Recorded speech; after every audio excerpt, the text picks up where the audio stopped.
Motivation तुम्हारी मदद नहीं कर रही है बल्कि तुम्हें बर्बाद कर रही है। लुक एट द इंटरनेट, यहाँ पे मिलियंस ऑफ व्यूज है मोटिवेशन के नाम पे, जहाँ पे लोग सिर्फ मोटिवेशन स्पीचेस सुनते हैं, मोटिवेशन के डेविड गोविंसन की रील्स देखते हैं, एंड दैट्स इट भाई।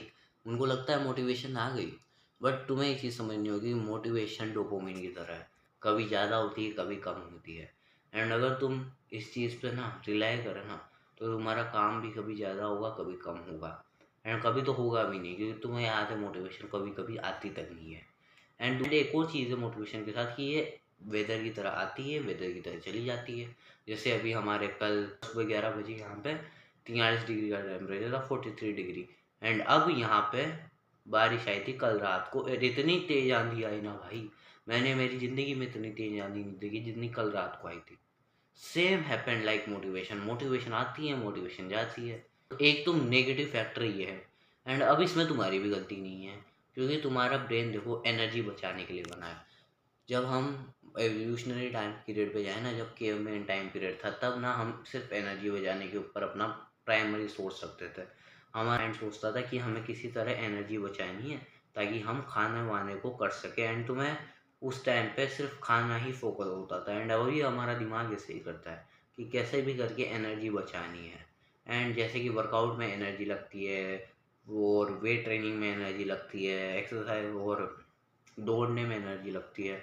तो ये जो भी ज़्यादा हाई एनर्जी टेकिंग टास्क होते हैं ना, मेंटली या फिजिकली वाले, उनमें तुम्हारा दिमाग प्रोक्रास्टिनेट करना शुरू कर देता है। मोटिवेशन को बीट करके, अपने ट्रू सेल्फ को डिस्कवर करके एक कंप्लीटली डिसिप्लिन मैन बन चुके हो, तो उसमें सबसे पहला पॉइंट, ये सबसे इम्पोर्टेंट पॉइंट है।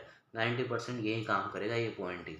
तुम जो भी हैबिट करने के लिए वेट करते हो ना, फॉर एग्जाम्पल तुम्हें वर्कआउट करना है, तुम उसके लिए वेट कर रहे हो, तो वेट करने से अच्छा है कि तुम डायरेक्ट उस काम को स्टार्ट कर दो। भले ही तुम हल्का फुल्का सा वार्म अप टाइप के कुछ सेट्स कर रहे हो, भले ही तुम्हें नींद आ रही हो, पर तुम भले ही तुम हल्की फुल्की एक्सरसाइज करते हो ना, बस स्टार्ट कर दो।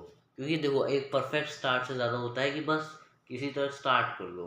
क्योंकि अगर तुमने एक बार स्टार्ट कर दिया तो कैसे न कैसे परफेक्ट स्टार्ट मिल जाएगी, परफेक्ट बाद में जाते जाते तुम्हें उसकी आदत बन जाएगी, वो तुम्हारी आइडेंटिटी में आ जाएगा, एंड उससे अपने आप डिसिप्लिन बन जाएगा। ये एटॉमिक हैबिट का एक रूल है, कोर कॉन्सेप्ट है एटॉमिक हैबिट बुक का। तो तुम्हें एक तो अपने एक्शंस पे फोकस करना है, बस तुम्हें किसी तरह कर देना है, भले तुम 1 मिनट के लिए भी स्टार्ट करो, बस तुम्हें खुद से कहना है कि बस 30 सेकेंड, एंड ये कह के बस किसी तरह कर लेना है काम को, and then see the magic. मैंने बताया ना परफेक्ट स्टार्ट वाली, इसकी एक अपोजिट चीज़ बता दूँ कि जब भी तुम ना मोटिवेशन के लिए रिलाई करते हो ना कि मोटिवेशन आने पे करूँगा, तो तुम प्रोकास्टिनेट करते हो, एंड प्रोकास्टिनेशन की हैबिट बन जाती है। एंड फिर तुम्हारी आइडेंटिटी पे ये शिफ्ट आ जाता है कि भाई मैं ऐसा आदमी हूँ जो इस टास्क को प्रोकास्टिनेट करता है, एंड मैं अभी भी प्रोकास्टिनेट करूँगा।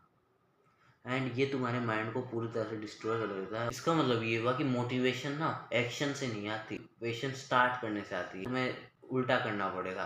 तुम किसी भी एक्शन को स्टार्ट करने के लिए मोटिवेशन पर रिलाई करते हो ना, तुम्हें बस एक्शन को स्टार्ट कर देना है, देन से मोटिवेशन अपने आप आ जाएगी। और यहाँ पे मैं एक बहुत बड़ी चीज़ कहूँगा जिसमें तुम्हें कंट्रोवर्शियल हो सकती है वो चीज़, क्योंकि इस पर बहुत सारे लोग रिलाई करते हैं, वो है मोटिवेशनल वीडियोस को मत देखा करो। स्ट्रेटेजी वीडियोस को देख सकते हो, बट मोटिवेशनल को मत देखा करो। क्यों ना, तुम्हारा मोटिवेशनल वीडियो देखने से तुम्हारे दिमाग में एक असर आता है कि भाई मैं कुछ कर रहा हूँ, एंड वो बहुत खतरनाक है भाई। भले तुम फोन देख लोगे तो तुम्हारे दिमाग को पता रहेगा कि भाई मैं कोई गलत चीज़ कर रहा हूँ, बट तुम मोटिवेशनल वीडियोस को देखते हो, तुम्हारे दिमाग को लगता है कि भाई मैं तो अच्छी चीज़ देख रहा हूँ, मैं अपनी लाइफ में प्रोग्रेस कर रहा हूँ, और मैं इस बंदे के जैसा हूँ, एंड ये मेरी बात कर रहा है। एंड ये बहुत खतरनाक है तुम्हारे ब्रेन के लिए। तुम्हें एक प्रोकास्टिनेटर बनाने में इसका बहुत बड़ा रोल है। समाज कुछ नहीं बताएगा तुम्हें, समाज मोटिवेशन मोटिवेशन करता रहता है, but there is no motivation, there is only hard work, hard work, hard work. Hard work को एक पार्ट है मोटिवेशन, जो हार्ड वर्क करने से आता है, डिसिप्लिन बनता है, एंड डिसिप्लिन का ही एक पार्ट है हार्ड वर्क। कंक्लूजन की बात करें तो तुम्हें किसी भी तरह से किसी टास्क को स्टार्ट कर देना है, उस टास्क को करते करते, बट तुम्हें एक्सटर्नल मोटिवेशन पर रिलाई नहीं करना है, तुम्हें बस एक्शन करना है, एंड उस एक्शन से मोटिवेशन आती है। इसके लिए तुम्हें ऐसा नहीं कि मोटिवेशन से एक्शन करना है, तुम्हें पहले एक्शन को फॉलो करना है, जो भी तुम काम करना है उसको करना है, फिर देखना मोटिवेशन आती है। सो यही था, इसको प्रैक्टिकली फॉलो करना। एंड अगर तुमने कोई ऐसा पॉइंट हो जो तुम्हारा फेवरेट हो, तो उसको कमेंट सेक्शन में बता देना। थैंक्स।